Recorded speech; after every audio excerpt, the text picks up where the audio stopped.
Hello everyone, Shrimati Mahadevi Tapadia girls college के इस YouTube channel में मैंने लाइक आपका बहुत बहुत स्वागत करता हूं। आज का हमारा जो डिस्कस का टॉपिक है वो है weighted average cost of capital किस तरीके से ज्ञात करें जब आपको कुछ एक्स्ट्रा एडजस्टमेंट दे दिए जाए। आपने लास्ट वीडियो में भी वेटेड कॉस्ट ऑफ कैपिटल निकालना देखा था, किस तरीके से निकाली जाती है। आपने सिंपली देखा था, आपने कुछ एडजस्टमेंट दे तो किस तरीके से करें। फिर भी एग्ज़ाम की दृष्टि से देखा जाए तो ये इंपॉर्टेंट टॉपिक है, इसलिए फॉर एक्सरसाइज हम एक टॉपिक और एक्स्ट्रा लेते हैं जिसमें थोड़ा बहुत आपको चेंज देखने को मिलेगा। तो हमने एक क्वेश्चन लिया है, देख रहे हो आप, जिसमें एक्स लिमिटेड एक कंपनी है, 5000 शेयर है, डिबेंचर है, 7% इनके इंटरेस्ट रेट है, 100 रुपये के हैं। फर्स्ट इश्यू, ये 2 बार इश्यू हुए हैं, first issue and second issue. तो इनकी वैल्यू दे रखी है 5 लाख और सेकंड इश्यू में है 3 लाख और ये 8% है इनके इंटरेस्ट रेट। प्रेफरेंस शेयर का डिविडेंड दिया हुआ 9%। 2000 प्रेफरेंस शेयर थे, 100 रुपये ईच है, तो इसका मतलब 2 लाख के हो गए। इक्विटी शेयर कैपिटल दे रखी है 100 रुपये ईच है, 5000 इक्विटी शेयर थे, 100 से मल्टीप्लाई करें तो ये 5 लाख हो जाते हैं। रिटेन अर्निंग दे रखी है हमें 2 लाख। तो इस तरीके से ये हमारी पूंजी संरचना है। इससे हमें क्या पूछा गया, नीचे कुछ एडजस्टमेंट। ईपीएस दे रखा है, अर्निंग पर शेयर है 20 रुपया।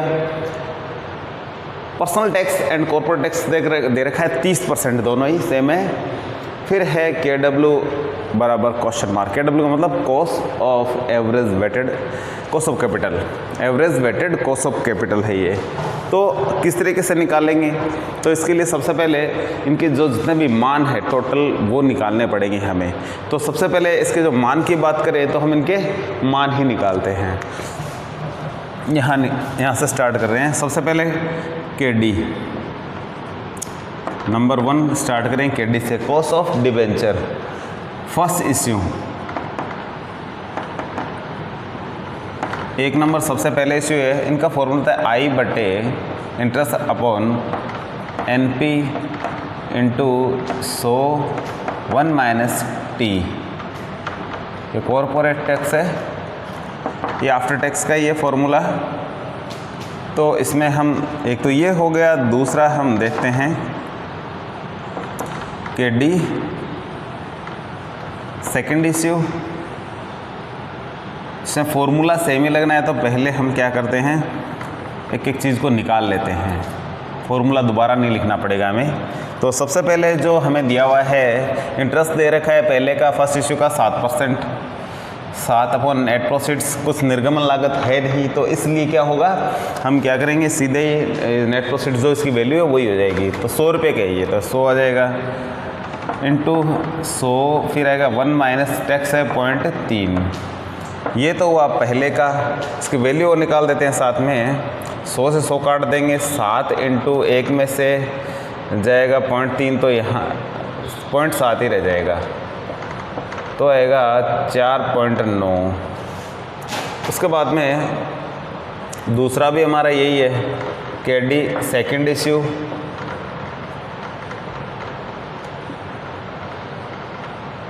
सेकेंड इश्यू में जो दे रखी है वो है 8% इंटरेस्ट रेट से। फॉर्मूला यही लगाना है हमें, 8 अपॉन एन पी दे रखा है 100 into 100 1 minus 0.3।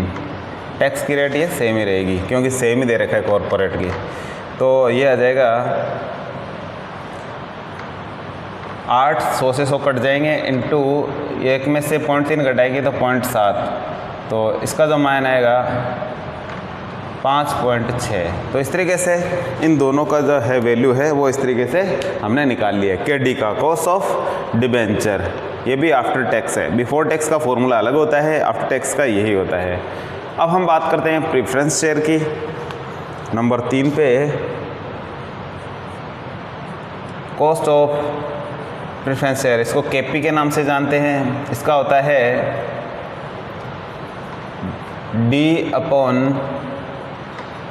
N P into 100। D dividend है, ये दे रखा है 9%। मार्केट जो इसकी नेट प्रोसीड्स है वो दे रखी है 100 रुपया, ठीक है। क्यों? क्योंकि नेट प्रोसीड्स क्या होती है, जो शेयर की जो वैल्यू दे रखी है उसकी जो फेस वैल्यू है उसमें से जो निर्गमन लागत घटाई वो आती है। तो निर्गमन लागत यहाँ कुछ है नहीं, तो इसलिए क्या करेंगे हम, जो है 100 रुपये यही लिख देंगे। तो ये इसलिए नेट प्रोसीड्स क्या है, 100 हो रही है इंटू 100, तो ये हो जाता है 9%। तो इस तरीके से 3 चीज़ें हमने निकाल ली है। अब बात करें अगले क्रम की। अगले में नंबर 4 और 5 पे है KE और KR। KE cost of equity share है, इसका होता है EPS बेस दे रखा है आपने, EPS अपॉन MP इंटू 100। तो इसका जो हमें EPS दे रखा है, अर्निंग पर शेयर दे रखी है, वो 20 रुपया है, ठीक है 20, लेकिन मार्केट प्राइस नहीं दिया हुआ है। तो MP निकालेंगे यहाँ, MP इज इक्वल, इसमें देखते हैं हम कि 5000 शेयर थे, आप देख रहे हैं यहाँ 5000 शेयर है और रिटेन अर्निंग भी इसी से जुड़ी हुई है। तो इन दोनों का टोटल करेंगे 5 लाख प्लस ये 2 लाख, 5 2 7 लाख हो गए। अब यदि आप केवल इसकी वैल्यू निकालना चाहो, यदि 5000 का 5 लाख भाग लगाओगे तो इसकी वैल्यू जो 100 रुपये आ जाएगी, ठीक है। तो लेकिन अपने को जब रिटेन अर्निंग दी हो साथ में, तो इनका भी एडजस्टमेंट करना होता है, क्योंकि ये इसी की वैल्यू होती है। तो इस तरीके से हम 5 प्लस 2 यानी 5 लाख प्लस 2 लाख अपॉन 5000 का भाग लगाएंगे। तो इस तरीके से ये आता है 7 लाख भाग 5000, तो इसकी वैल्यू होगी 140 रुपये। तो हम यहाँ MP लिखेंगे 140 इंटू 100।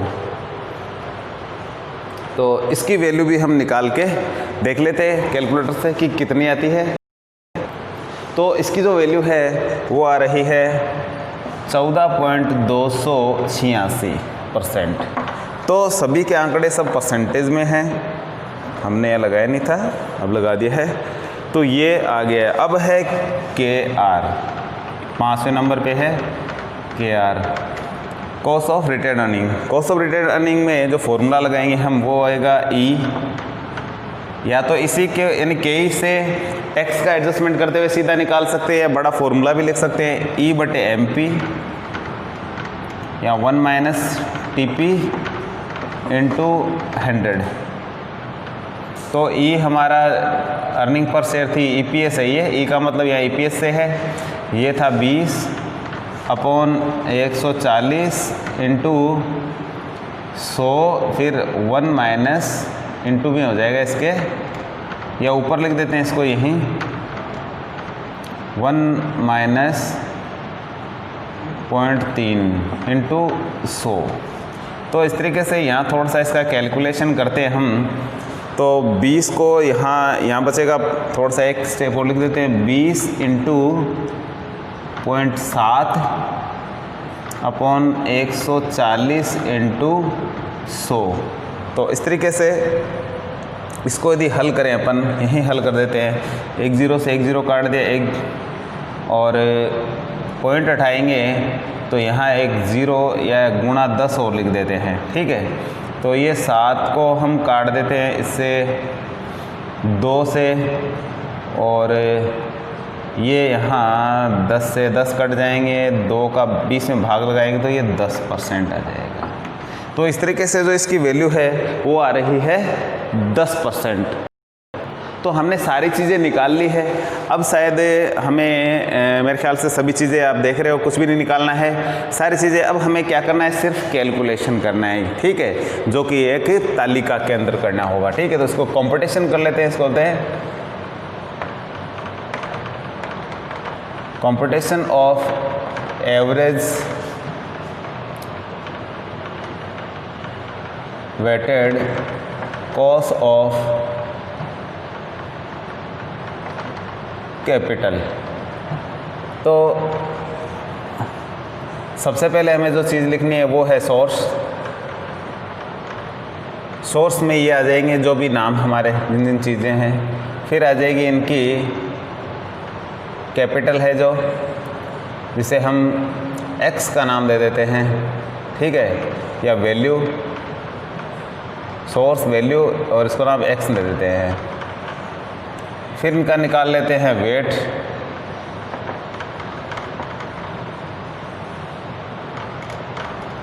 और उसके बाद में हम यहाँ लिखेंगे कॉस्ट ऑफ कैपिटल।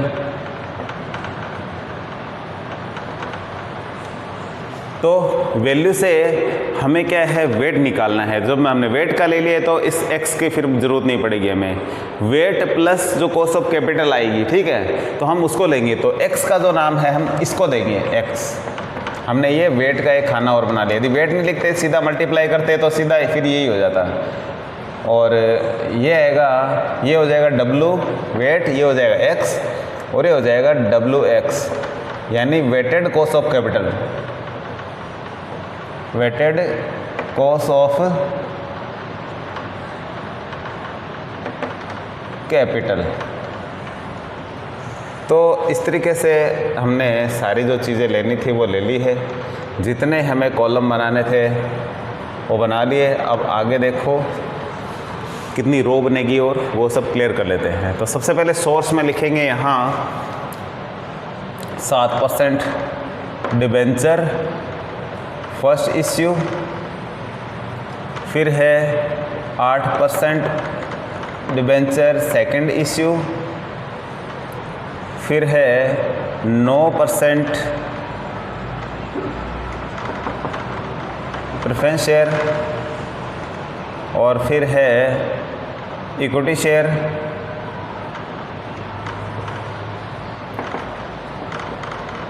फिर है रिटेन्ड अर्निंग,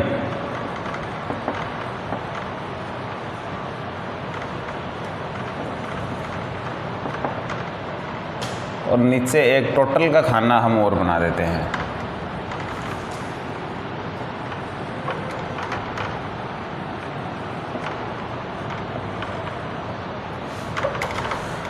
तो सारी चीज़ें हमने लिख ली है। वैल्यू लिख लेते हैं सबसे पहले इनकी। इसकी वैल्यू है 5 लाख, अगले की है 3 लाख, फिर अगले की है 2 लाख, इसके बाद में है इसकी 5 लाख, और फिर है 2 लाख। इसके बाद में हमने वेट लिखना है। तो वेट हम पहले इसका टोटल कर लेते हैं। ये 5 और 3 8 और 2 10, 5 15 और 2 17, 17 लाख है ये, ठीक है। तो इसका टोटल होता है 17 लाख। 17 लाख का अब हम इसमें भाग लगाएंगे तो इसका पॉइंटों में लेना है हमें सीधा ही, ठीक है। कैसे लेना है, जैसे कि 5 लाख अपॉन 17 लाख, ठीक है। जो भी वैल्यू आती है वो इसका क्या हो जाएगा, वेट हो जाएगा। तो हम क्या है, सभी का मान इसी तरीके से 3/17 लाख, 2/17 लाख, तो ये 5 लाख बटे ये सभी लाखों के आंकड़े, इन सब में बट्टे में इनको लिखेंगे, भाग लगाएंगे। तो इस तरीके से भाग लगाएंगे तो जो वेट आएगा वो सारा सारा हम एक साथ ही लिख लेते हैं। तो मैं कैलकुलेटर से इन सभी को एक बार लिख देता हूँ। तो आप देख रहे हैं मैंने सभी को कैलकुलेशन करके और यहाँ लिख दिया है। तो 5 लाख अपॉन 17 लाख, तो ये आता है 3 लाख अपॉन 17 लाख ये है, और 2 लाख अपॉन 17 लाख, तो ये मान आता है। तो इस तरीके से सबके मान हमने निकाल लिए हैं। अब है कॉस्ट ऑफ कैपिटल। तो सभी की हम कॉस्ट ऑफ कैपिटल लिख लेते हैं। तो सबसे पहले 4.9% आया है, वो है फर्स्ट इश्यू का है 4.9%। उसके बाद में है 5.6%। इसके बाद में प्रेफरेंस शेयर का है वो है 9%। उसके बाद में है केई, ठीक है, कॉस्ट ऑफ इक्विटी शेयर है, वो है 14.286, 14.286, हम 29 लिख लेते हैं, 29, थोड़ा सा इसको नज़दीक कर लेते हैं आंकड़े को। और उसके बाद में लास्ट वाला है 10%। सभी को इनसे मल्टीप्लाई कर लेते हैं। जब आप वेट निकालते हो तो इन सभी का मान कितना आना चाहिए, 1 आना चाहिए सबका टोटल करने के बाद में, ठीक है। तो इसका जो वेट निकालने का जो एक्चुअल में क्या है, परसेंटेज में होता है सारा का सारा फॉर्मूला, ठीक है। 100 से गुणा करोगे तो सारी इसकी वैल्यू दोबारा से आ जाएगी। तो हमने क्या निकाला, सबका वेट निकाल लिया है। अब हम क्या करेंगे, इनको और इनको आपस में क्या करेंगे, गुणा करेंगे। गुणा करके क्या वैल्यू आती है वो मैं लिख देता हूँ। तो हमने सभी को आपस में मल्टीप्लाई करके लिख लिया है। हमने इनको आपस में मल्टीप्लाई किया तो ये इसका आंकड़ा लिया हमने, 4 अंकों में लिए आंकड़े, 5 में भी ले सकते हैं लेकिन 5 से और ज़्यादा बड़ी संख्या हो जाएगी। इसको इससे मल्टीप्लाई किया तो ये, इससे इसको मल्टीप्लाई किया तो ये, इस तरीके से सबको इन दोनों को आपस में मल्टीप्लाई करने के बाद में इनका टोटल है 0.887 आया है। ठीक है, क्योंकि ये सारे परसेंटेज के आंकड़े, इसलिए इनको परसेंटेज में वापस बदलने के लिए हम क्या करेंगे, हम 100 से गुणा कर देंगे। इसको 100 से गुणा करते हैं तो जो इसका मान आएगा वो आएगा 8.87%। तो इस तरीके से जो कॉस्ट ऑफ कैपिटल है वो KW इसको कहेंगे, वो है 8.87%। 100 से मल्टीप्लाई करेंगे तो इस तरीके से हम इसकी कॉस्ट ऑफ कैपिटल क्या है निकाल सकते हैं। तो आज के वीडियो में इतना ही, मिलते हैं नेक्स्ट वीडियो में। तब तक के लिए धन्यवाद। अपने वीडियो को लाइक कीजिए, वीडियो को शेयर कीजिए, चैनल को सब्सक्राइब करना नहीं भूलें। Thank you.